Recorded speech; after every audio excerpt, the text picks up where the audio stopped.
السلام علیکم. بیا هم ښه راغلی. د مخکینی درس په ادامه چې د وکتورونو د جمع درې قضیې موږ مطالعه کړې. په اولو دویمو قضیو کې موږ ویلي که چېرته دوه وکتورونه په یو خط باندې واقع سوي وي او په دریمه قضیه کې د یو وکتور د بل وکتور سره 90 درجې زاویه تشکیل کیږي او عمود وي، نو څنګه حل کیږي؟ راځئ چې څلورمه قضیه مطالعه کړو. موږ ویلي د آر وکتور یا محصله وکتور مساوي کیږي د ا وکتور جمع بی وکتور سره. د ا وکتور موږ ویلي 15 پاونډه ده، د بی وکتور 7 پاونډه ده.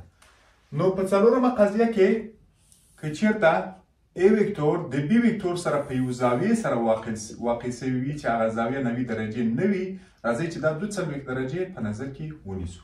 نو د مثلث او یا متوازي العضله په شکل باندې موږ حل کوو. دا د بی وکتور به راواخلو. د بی وکتور مبدا به د ا وکتور د انجام سره یو ځای کوو. دا د بی وکتور او ا وکتور ته چې دلته موږ ادامه ورکو، نو دغه زاویه چې د ا وکتور د ادامې او د بی وکتور سره تشکیلیږي هغه به څو وي؟ دلته ګورئ د ا وکتور او د بی وکتور ترمنځ دا زاویه موږ 42 درجې ولرو، نو دا به هم 42 درجې وي. نو د ا وکتور او د بی وکتور محصله آر وکتور دلته دا قسم پیدا کیږي. که چېرته موږ دا د ا وکتور واخلو، مبدا یې د بی وکتور د انجام سره دلته رسم کوو، نو هغه د متوازي العضله په شکل باندې بسي. نو راځئ چې د کار د اسانۍ په خاطر به دا موږ بیرته پاک کړو. دلته نو دلته موږ بی وکتور هم لرو، ام لرو او زاویه مو هم د خواته انتقال کړله. نو دې په خاطر باندې چې دا سوال موږ حل کړو، راځئ چې د مثلثونو یو څو قوانین را په زړه کړو. د مثلثونو قوانین. اول قانون: د یو مثلث د داخلي زاویو مجموعه. مثلث داخلي زاویو مجموعه به 420 درجې وي، 280 درجې به وي. ښه، تاسو یې ویلې. دویمه قضیه کې که چېرته متممه زاویو مجموعه وښیو، د متممه یو زاویه ای وي بله زاویه بی وي، د متممه زاویو مجموعه 90 درجې ده. دریم قانون: د مکمله زاویو مجموعه. مکمله زاویو مجموعه څومره ده؟ 180 درجې ده. څلورم قانون کې که چېرته دوه داسې خطونه چې په موازي شکل باندې ولرو او یو بل خط په دا رقم باندې رسم کړو، دغه زاویه که چېرته تیتا ونوموو، نو دا زاویه هم تیتا ده، دا زاویه هم تیتا ده او دا زاویه هم تیتا ده. پنځم قانون. په پنځم قانون کې د قایم الزاویه مثلث څو قوانین به دلته ووایو. قایم الزاویه مثلث. قایم الزاویه مثلث باندې موږ پوهېږو چې هغه یوه زاویه 90 درجې یا قایمه وي. نو دغه زوله چې د قایم الزاویې په مقابل کې هغه ته وتر وایو. دا زوله که ای وي، دا بی وي، نو وتر په سی باندې وښیو. د فیثاغورس قضیه په دې قایم الزاویه مثلث کې چې سی مربع مساوي کیږي ای مربع جمع بی مربع. نو اوس که چېرته د دغه زاویې دا زاویه په تیتا ونوموو، نو د دې زاویې ساین او کوساین او تانجانت پیدا کړو، څه رقم پیدا کوو؟ ساین د تیتا مساوي سی مقابله زل پر وتر. کوساین د تیتا به مساوي سی مجاوره زل پر وتر او تانجانت د تیتا به مساوي سی مقابله زل پر مجاوره زل. ساین د تیتا مقابله زل پر وتر. مقابله زل د تیتا چی شي ده؟ مقابله ای ده. ای پر وتر سی ده. کوساین د دې زاویې چې پیدا کوو مجاوره زل چې بی ده او وتر سی ده. او تانجانت د تیتا چې پیدا کوو، نو مقابله زل د دې تیتا ای ده او مجاوره زل بی ده. دا کوساین د تیتا. شپږم قانون: د زاویو نومونه په یو مثلث کې. دا مثلث د زلو ته ای وایو، ته بی وایو، ته سی وایو، نو دا زاویه څه رقم نوموو؟ نو هغه زاویه چې په مقابل کې کومه زوله وي، په همغه زولې په نامه باندې البته په غټ حروف باندې ښودل کیږي. مثلا دا ای ده، دا زاویه په غټه ای ښودل کېږي. دا بي ده مقابله د دې زاویې کې زوله بي ده، نو دا په غټه بي باندې ښودل کېږي. او دا زوله سي ده، د دې مقابل کې دا په غټه سي باندې ښودل کېږي. اووم قانون کې د کوساین قانون وایي. د کوساین قانون سی مربع مساوي کېږي. البته دا سی چې ده دا زوله ده. سی مربع مساوي کېږي دا زوله مربع جمع دا زوله مربع منفي 2 ضرب د دې زولې ضرب د دې زولې ضرب د کوساین دی. ګوره دا پیدا کوو، دا زوله پیدا کوو. کوساین دی دغه زاویې منفي 2 ای بي کوساین دی سی. البته دې ته بعضې استادان د ساس قانون هم وایي. ولې ساس؟ په انګریزي کې ساید انګل ساید. نو که چېرته د بي زاویه موږ پیدا کوو یا د بي زاویه لرو او د بي زوله پیدا کوو، نو ګورئ دلته A او C ولرو، نو A یو ساید ده، C بل ساید ده او B انګل ده. S A S. ښه، اتم قانون د ساین قانون. د ساین قانون زوله پر ساین د زاویه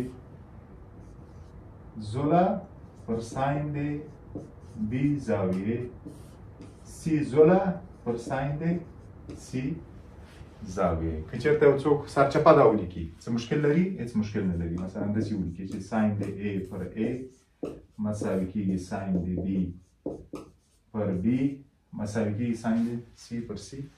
دواړه یو شی ده، مشکل نه لري، جواب یو شی راځي. ښه، د دې سوال د حل لپاره راځئ چې دا زه پاک کړم. اوس ګورئ دا زاویه لرو او دغه زاویه پیدا کولی سو. د کوم قانون ده؟ د مکمله زاویو قانون ده. مثلا دا A وي، دا B وي، A جمع B وویلې 180 درجې کېږي. دلته A لرو 42 درجې جمع B پیدا کوو مساوي کېږي 180 درجې ته. 180 درجې منفي 42 درجې مساوي کېږي B سره. B به مساوي سي 138 درجې. دا زاویه څومره ده؟ 138 درجې.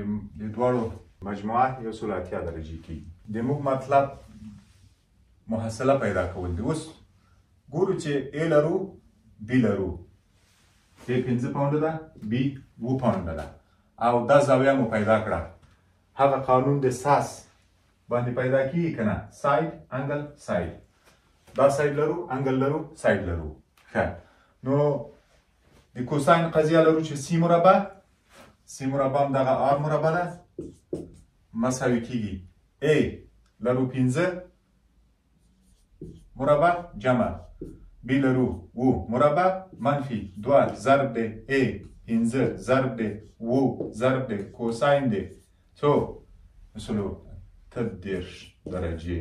نو دلته وګورئ کوساین د 180 درجې منفي راځي، نو منفي بدل دی منفي سره مثبت سي، نو دا به بیا جمع کړو، دا به بیا د جذر لاندې ونیسو، د آر قیمت به پیدا سي. که آر مربع مساوي کېږي 25 جمع 40 منفي 2 5 ضرب د 15 کېږي او یا ضرب د کوساین د 180 درجې.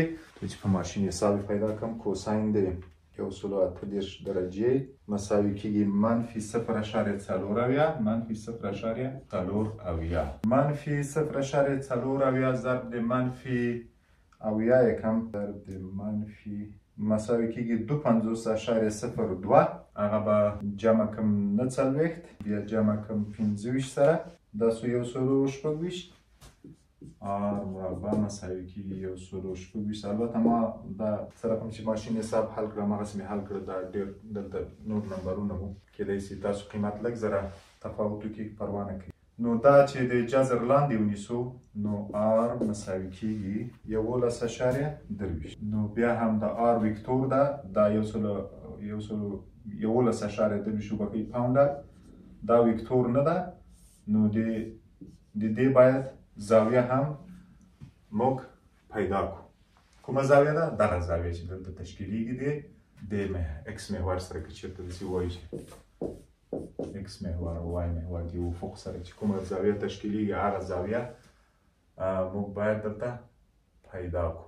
دا زاویه چې پیدا کوو څنګه یې پیدا کوو؟ اوس ګوره موږ قیمت د r پیدا کړل، ته m درلوده بیم درلوده، قیمت د r پیدا کړو 11.23. په ساین په قانون باندې حل کولی سو a پر ساین د a مساوي b پر ساین د b r مساوي کېږي 11.23 پاونډه. دا سمبول مې دلته ورته ولیکم. د ساین قانون اوس وګورئ 11.23 مقابله زاویه 108 ده ښه 11.23 که فرض که دا ای وي ساین د ا چې ساین د 108 درجې کېږي مساوي کېږي د دې زاویې مقابله زله کوم یو ده؟ دا د بي ویکتور ده که نه؟ د دې زاویې ښه د بي ویکتور لرو قیمت یې 7 پاونډه و به دلته ولیکو ساین د دغه زاویې فرض که دا ساین دلته تیتا وښیو ساین د تیتا. اوس ګورئ دا دلته راولو صورت ته دا دې خواته وي نو ساین د تیتا مساوي کېږي دې خواته چې راولو دا به په صورت کې سي او دا هخواته تیر کړو دې سره به ضرب سي ساین د 108 درجې دا به دلته په مخرج کې سي 11.23. اوس به نو حل کول انشاءالله اسانه دي. و ضرب د ساین د څو 108 بیا دا تقسیم په 11.23 دا ساین د تیتا مساوي کېږي 0.417 نو که چېرته تیتا پیدا کوو دا به ساین یونیورس ونیسو شفت ساین انسر دا به څو وي 40.15 درجې دا زاویه پیدا سوه 40.15 درجې دا سو 40.15 درجې چې د آر محصله موږ تاسو پیدا کړه. دا و د نن درس خدای چې یو څه مو ترنه زده کړي وي. نو له ما سره اوسېږئ د خدای په امان. السلام علیکم.